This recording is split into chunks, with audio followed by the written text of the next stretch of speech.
Welcome to Private Banking Strategies Podcast with Vance, Lowe, and Seth Hicks, your secret weapon to protect your assets and never have to start over financially again.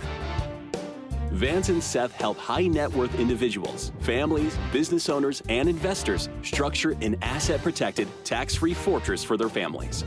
Learn how to keep what you earn and use the velocity of money to create your own private banking system. Join us on this journey as we explore the secret strategies of the rich and political elite and help you take total control of your financial security. Now, on to the show. Well, hello and welcome to Private Banking Strategies Podcast with Vance, Lowe, and Seth Hicks. Vance, how are you? Oh, I'm doing great. It's been a little while since we've been able to do a podcast, and I'm looking forward to today's topic. Yeah, absolutely. Tell us what we're going to talk about. I've been getting a lot of requests from client reviews about what's happening in today's economy. And so I think we should talk about what's going on, especially with the tariffs. Everybody's afraid of that. So I want to introduce that, kind of bring into play, Seth, I'll need your help and background, a little bit of history of economies, and then we'll introduce how private banking strategies is exactly what we need to do to weather this storm. Yeah, absolutely. So when we're talking about tariffs, it's been an interesting negotiative tactic, but also one that it seems as though makes complete common sense. If other countries are going to tax your goods and services that we provide at a very high rate, shouldn't it only be reciprocal? I mean, that seems to be only common sense. It's kind of unsettling that there's so many people in our country that would think that we should pay hundreds of percents in taxes and tariffs to other countries, and they pay nothing. That makes absolutely no sense.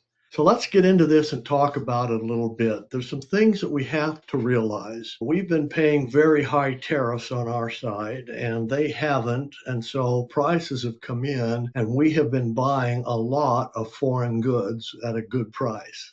I happen to know that aluminum and wire and things like that comes from China and other places. And with these tariffs, the question is, are they going to automatically add the price of the tariff to their cost in? And is that going to raise the cost on our end? Or are they going to lower the cost on their end and absorb the tariff? Or in other words, absorb the tariff from their profits and keep prices the same? So that introduces what we're in right now, folks. It's called the uncertainty of effects today. That plays a huge part in our economy. When money gets tight, these guys come out and they say things. They say things about the market. They say this or that because they're looking for a reaction. Okay. And it's an effect that we have to deal with. And the uncertainty becomes pretty certain with what I called the herd mentality. The big question is, okay, are prices going up? Oh, wow, we don't know. So let's postpone. Or if all of a sudden a product is cut out,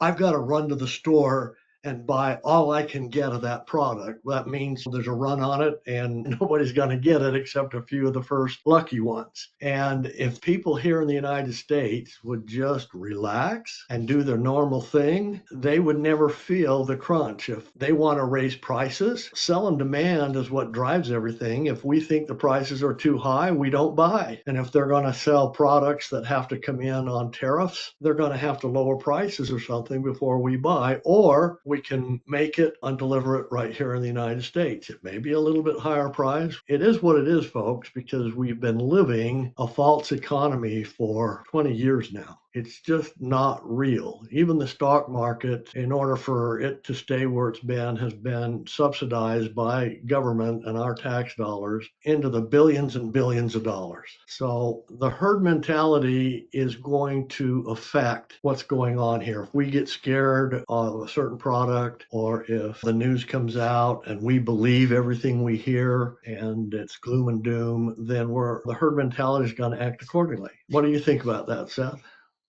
Yeah, absolutely. I think you got to educate yourself and understand what's really going on. And one of the just amazing facts and statistics that I found very persuasive was that the most prosperous our country has ever been was when there were no income taxes. There was absolutely zero income tax. There was no Federal Reserve controlling monetary policy. And all of the taxable revenue that effectively goes into infrastructure and for the country came through tariffs tariffs. And President Trump talks about this extensively in his campaign running up to the election and then after the election, and effectively shined a light on a really dark, shadowy, nonsensical economic policy in our country, which is there doesn't need to be any income tax on people. You're the slaves of their backs. That's about control. It has nothing to do with economic policy or being able to build roads and bridges and put your kids in school. It's nonsense. It's brainwashing. So that ties full circle into herd mentality. I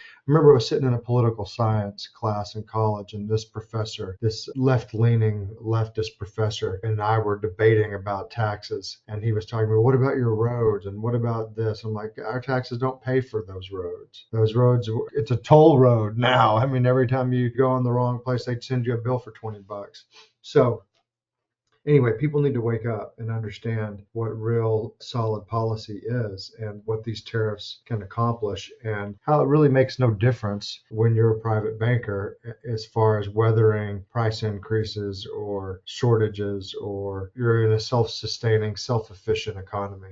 Yeah, I think you're right. The federal income tax was put upon us for one specific reason, and that was for control of citizens, being able to control all the economic ownership and everything. If the government had its way, we wouldn't own anything. And with the IRS, they feel like they have the right to take and seize anything they want of ours, and have written laws accordingly. I remember as a SEC, what's called an OSJ, Office of Jurisdiction. It's our job to do due diligence on all investments. And it got to the point where the SEC could, if they could come up with a way that we could hurt someone, then we were guilty. It didn't have to have been done, but if it could exist in your office, then you're guilty, and they wanted a big fee and a big fine. And everybody listens because the stock market is preached to us every single day. The Dow is up, the Dow is down. The S&P is up, the S&P is down, and a few individual stocks, as if that is our world and that is our economy. Folks, it's not. It never has been. It never will be. The stock market is there to make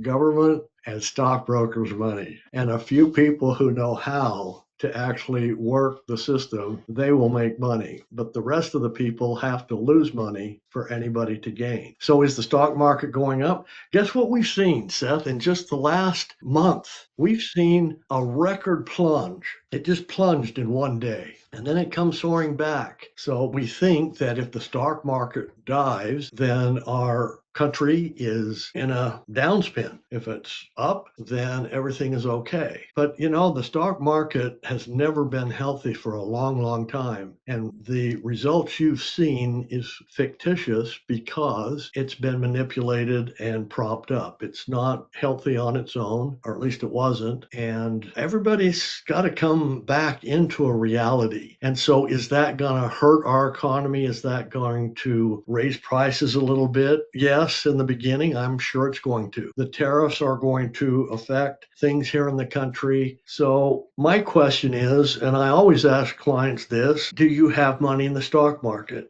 And if they say yes, I ask them, if they're private banking strategists, I go, why? Why would you tie that money up and put it to sleep? Well, maybe they haven't quite made the conversion yet. Because private banking, we wake the money up and put it to work. And we learn that putting it in accounts puts the money to sleep for us. Somebody else has the money, which means that we take on risk because we don't control that money anymore. So, Seth, give me some reasons. Maybe I've been at this too long. Why do people think they still need to have money in the market?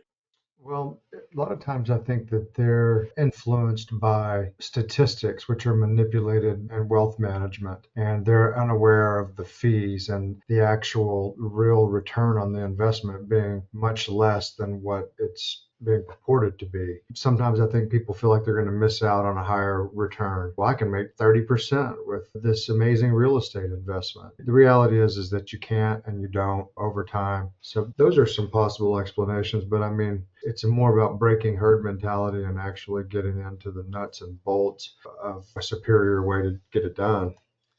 See, this herd mentality is so powerful. People know they're doing the wrong thing, but yet they still do it because of pressure. One thing that maybe Trump could do is make the stock market report the earnings accurately. Yes, the Dow goes up and down, and mathematically, that means the average is this or that. But just like cigarettes, they need to put a disclaimer in there that if you smoke cigarettes, it's hazardous to your health. If you invest in the stock market, you need to understand what yield is. Right. Okay, so folks, remember yield is money actually pulled out, actually coming yours and put into your account that cannot be reduced. It's money that now only you control and it's not controlled by any other elements. And they have those statistics. A lot of people say, well, maybe the average rate of return is the only thing they can report. No, it's not, because they know exactly when somebody gets out, because they know what the stock sold for. They know what they got in for. Right. That's yield after all the fees. And they have to do that after the broker costs and commissions and stuff. And then you have kind of gross return at that point. And then, of course, you're subject to income tax. So there's a system out there that has been alive far longer than the stock market. And it has a history, even today, of always, 100% of the time, long term, beating the stock market on decimal point to decimal point. One of them is totally tax-free. The other one, of course, is the stock market, and you have to play all of those games and all that risk. Did that story feel like it was about you? Do you feel like you are generating a lot of revenue, but are not moving forward as fast as you would like? Do you feel you should be making more progress toward your financial goals? Do you feel stuck? Let us help you get unstuck. Are you ready to take action and get your own private bank? Please visit us at www.privatebankingstrategies.com. So Seth, I think we need to get into the advantages and why this private banking strategy should be really important to you, to our listeners right now, because this is the solution to all this uncertainty. Yeah, it absolutely is. I mean, it's something that works for everybody, whether you're deep in debt or whether you're ultra wealthy mega millionaire. And we talk about some of the main cornerstones, and we call them the 7 pillars private banking strategies. And you can find those on the front page of our website. And for those of you who are going to stick around to the end of our podcast with us, we're going to drop a free gift to you that I think that you'll really appreciate if you've liked the discussion so far. But ultimately, I mean, you've got complete control of a private banking strategy, whereas when you're subject to centralized banks and other mechanisms of control, you don't have autonomy in your decision making. And another huge cornerstone is the fact that we don't have any taxation issues once inside your banking economy. You don't pay taxes on money that comes in or out of your banking. So that's by the Internal Revenue Code Section 7702. I mean, we can ping pong ideas. We could talk for weeks on values and benefits, but where do you want to go with it? Yeah, I think what people need to hear and need to understand, it was taught to me and drilled into me when I first got into this 20 years ago by the man who brought it back, R. Nelson Nash. He would always quote, "It's not how much you make, it's all about how much you keep." Then he followed that up. It's not what you buy, it's how you buy it. That makes all the difference whether you're going to be financially successful or not. Those 2 items.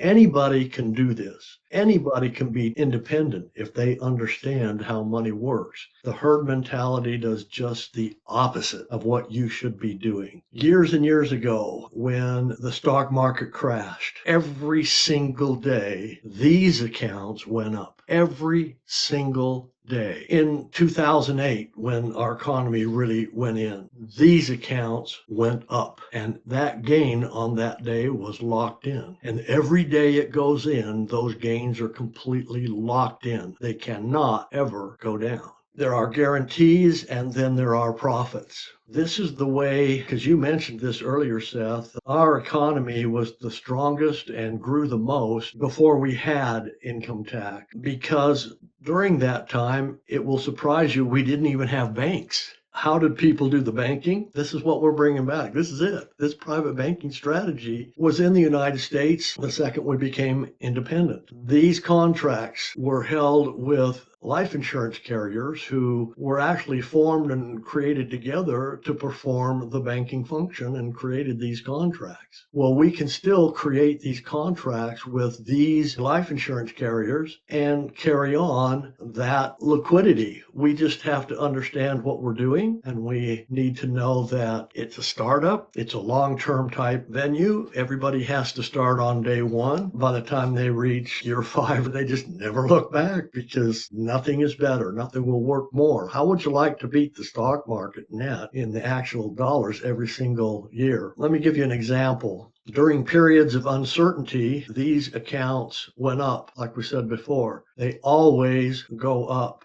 An example might be this year. This is a good year to talk about this. People who are just starting the IBC, it doesn't work out with what is published by the companies because they are very lenient with cash value buildup. They try to give you the most cash value buildup at the future expense of what's called dividends or profits. And profits don't come up and be actual dollar for dollar percentage until about the 4th or 5th year in that cycle.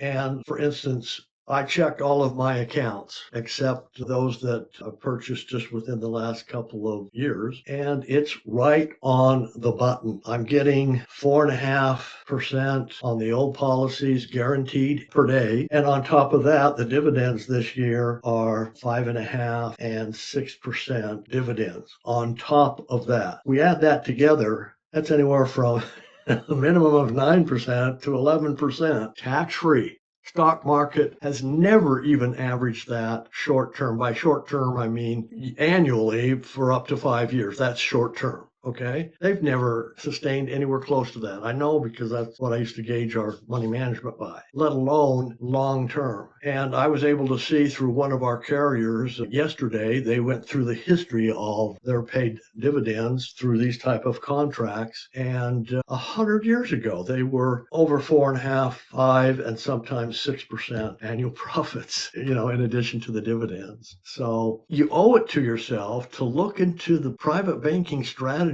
and get with a group that will actually teach you the banking equation, bringing the actual banking into your life and operating it versus just trying to sell you a product and then being gone. Unfortunately, Nelson's dream out there of having certified practitioners was to teach the people how to do the banking equation. Well, most find out that they don't get paid for setting up the banking. They do make a commission on some of the premium on the new policies, and so that's what they do, and everybody's out hanging. How do I finance this? Because it's all about self-financing. Try to make a change in your life for the better. Seth, tell them how we're going to do this. Yeah, well, like I mentioned earlier, you guys, if you like this content, subscribe to our channel, hit the thumbs up, share the content with other people who are thinking in congruence with us. But we have a book that Vance and I authored called How to Grow Rich with the Secret That Banks Don't Want You to Know. And so we've talked about some of those little nuggets, but there's a whole wealth of treasure within this book that we're offering to you guys for free. Go to our website, privatebankingstrategies.com. That's privatebankingstrategies.com. Put your name and your email in, and this book will become immediately available for you in an audio or written version or both. And if that's resonating with you guys, be on the lookout for the emails that we send that hit on these type of topics and come with the freshest and newest publications we've done. If our book resonates with you, if this podcast resonates with you, schedule an exploratory call with Vance. The only place that you can find a link for that is in our emails that come to you. If you're ready to go, schedule that exploratory call with Vance where he can start with you on this stuff. Vance, any closing remarks? No, that exploratory call will prepare you to be able to take this whole strategy for a test drive. That test drive is at no fee or no obligation, but you will know once we've done that meeting with you whether you want this in your life or not. So take advantage of that.